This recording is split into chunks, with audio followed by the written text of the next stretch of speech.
Pastor Michael, we need to discuss one more thing when it comes to the Sabbath. We need to discuss the rival American religion that has come for Sunday. Feet on the ground, dirt in my veins. Whoa! Sky so wide it splits my brain. Let me describe it. I want to describe kind of when this really was fully the fact of this, how it was impressed upon me, and then maybe we'll do a little history, and then we'll talk about what to do. I was, as I frequent, one of the best things about being a church planter without really having an office, it's just like Paul, right, where he says, like, the world is my office. I have offices, I possess the world, baby. I have an office at Hy-Vee. I have offices in all kinds of great bars and stuff. But I was in a place called Milwaukee Burger Company, a great place to go. Right. Unless you're trying to lose weight, then maybe the worst place you could good. possibly. Phenomenal cheese curds. Phenomenal. Some of the best. If you come visit Pastor Michael in La Crosse or me here in Eau Claire, we should go. You'd have a great time. And they give out coasters. They have lots of tap beers. And on the coaster, I picked it up, and I was, this was back, I was probably teaching on the 10 Commandments or something, and it said on this coaster, Sundays are for football. And I was like, dang, isn't that the attitude of the average American man? Like, if we are honest, like, what is Sunday for? Like, Phil, answer that question in our culture for yourself. What is Sunday for? And almost none of it is church. Now, you might go, I have to go to church, but you're hoping church ends in such a way that it allows you to do what Sundays are for oftentimes. Yeah. It gives you the time for it. Sunday, sports is the rival Sabbath religion. Yeah. And not just the NFL, though insanely, monstrously the NFL, but youth sports, travel sports, all of these kinds of things are like this. Do you agree with my assessment based on my purely anecdotal experience at the Milwaukee Burger Company? Yes. No, there's no doubt. We all know it. We all feel it.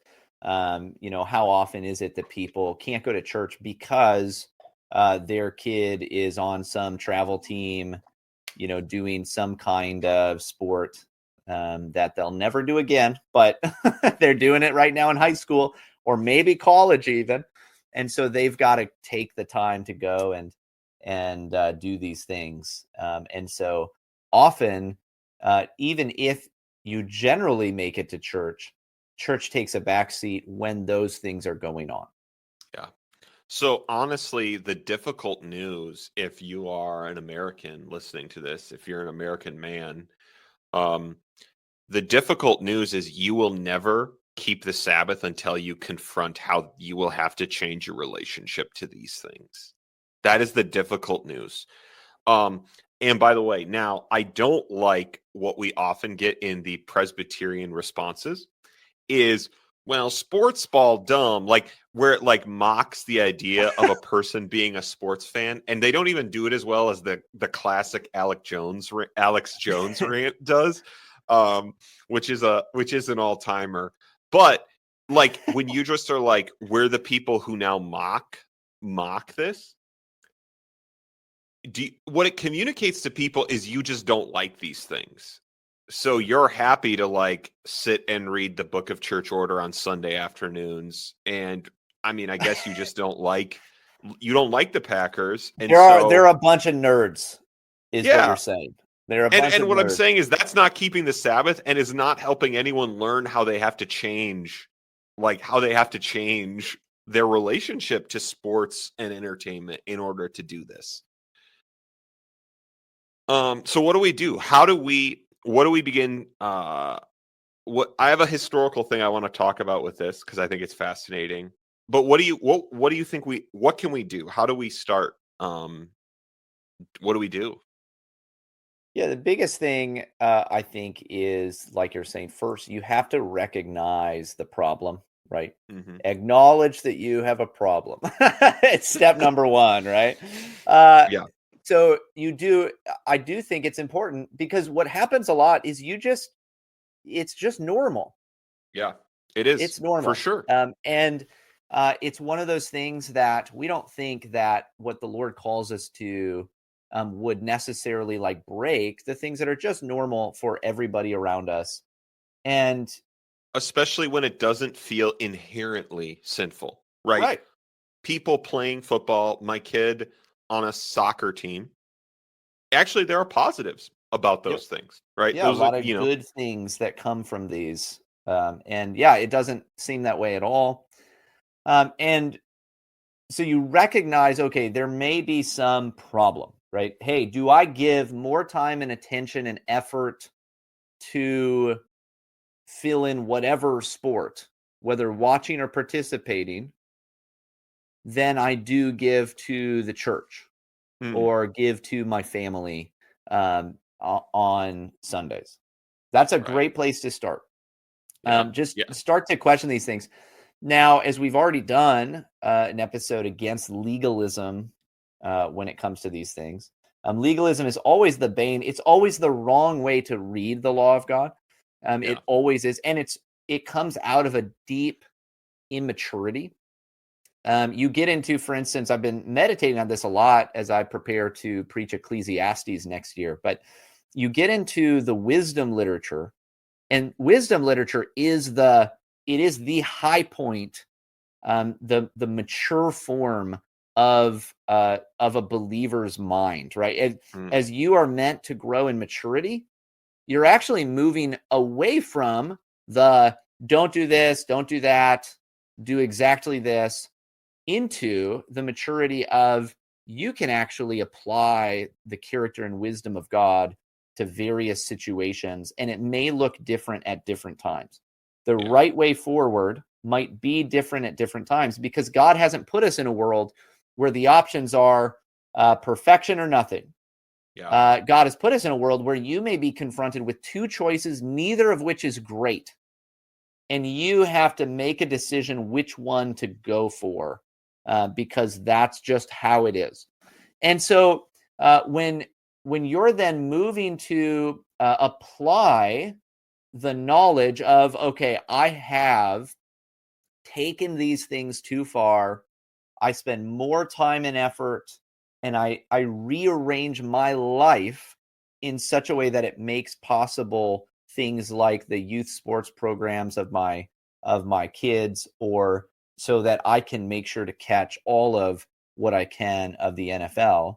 Um, you recognize that, and the next step is not necessarily, okay, I'm going to change everything about myself overnight, because that won't actually do anything. That's not Mm, actually going to change anything. yeah. And so what you actually should do is, hey, what's a better way that I could go about this? Or what's a good way for me this coming week to try to do this a little bit differently? Yeah. Because it's going to be, you're not going to be able to just shift all of a sudden, be Yeah. done all of a sudden. I know some people will probably write to us and say, of course you can, just stop. Right. I'm That shifting just all won't, of a sudden as we speak. it just won't, it won't stick probably. Yeah. Um, but my encouragement would be, in acknowledging those things, realizing those things, hey, what's a good way to move forward? It's honestly, I think, much easier when it comes to, hey, you just watch football. Guess what? Like, here's the good news. We live in a technological age where there are ways for you to watch a different time. Wow. True. Tough but fair. It's like, it's actually, in fact, that's a pretty easy one. Like, that's Yeah. actually kind of level one, baby step Yeah. is, guess what? We don't live in the time where if you miss this game or this episode of a thing, you're never going to see it again. Yeah.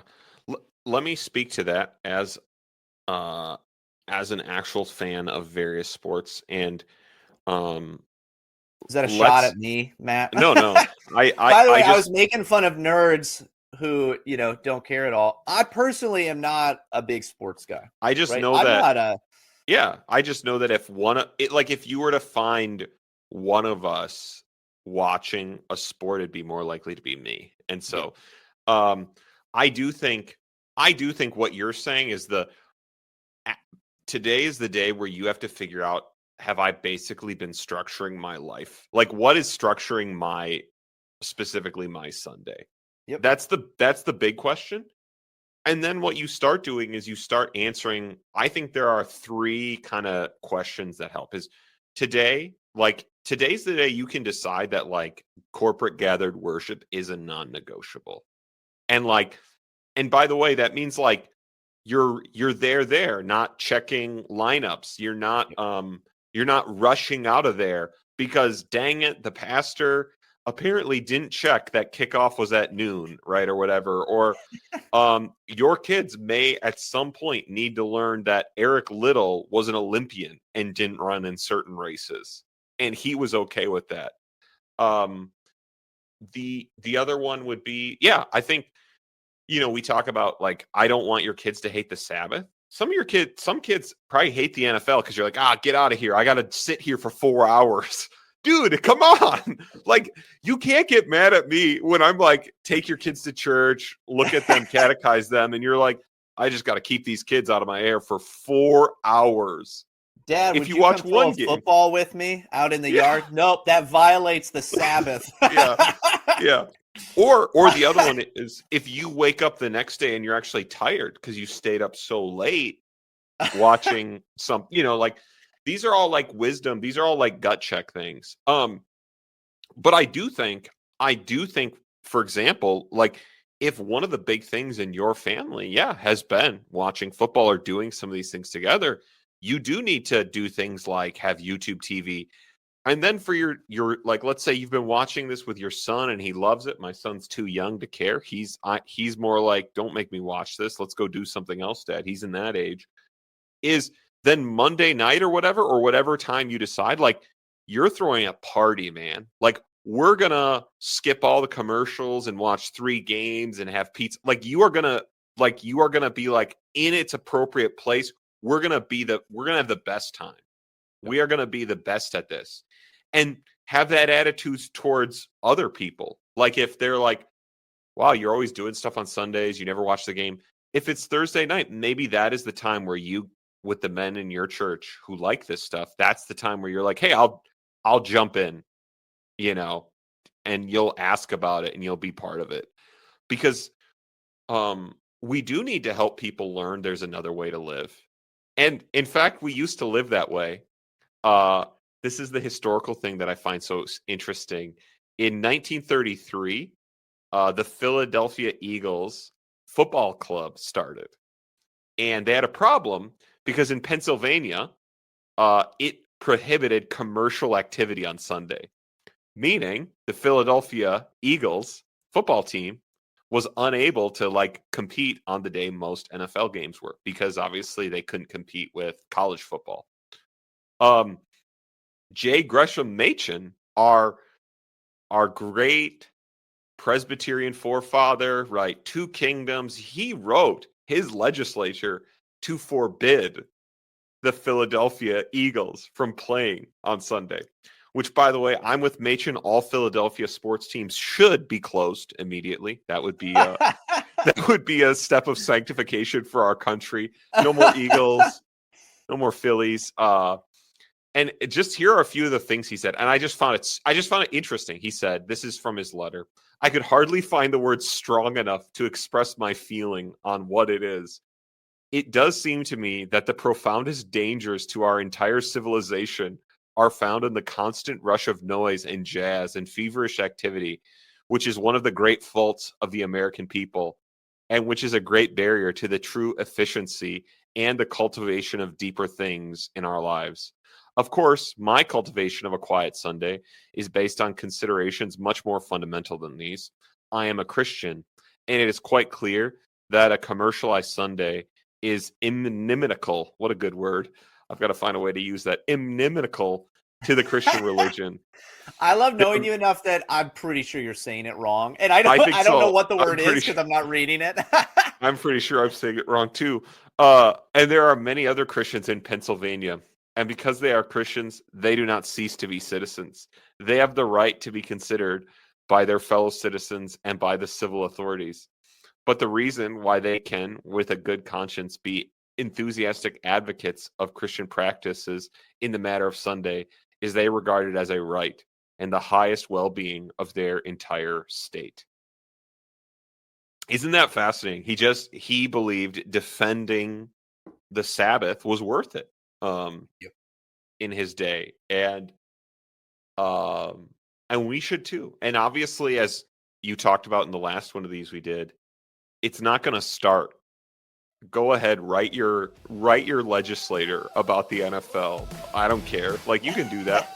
But it's going to start with you protecting yourself and your family in places where you actually have influence, and inviting people from your church over to like start demonstrating there's a different way to live and that we should all desire it because it is better, as he says.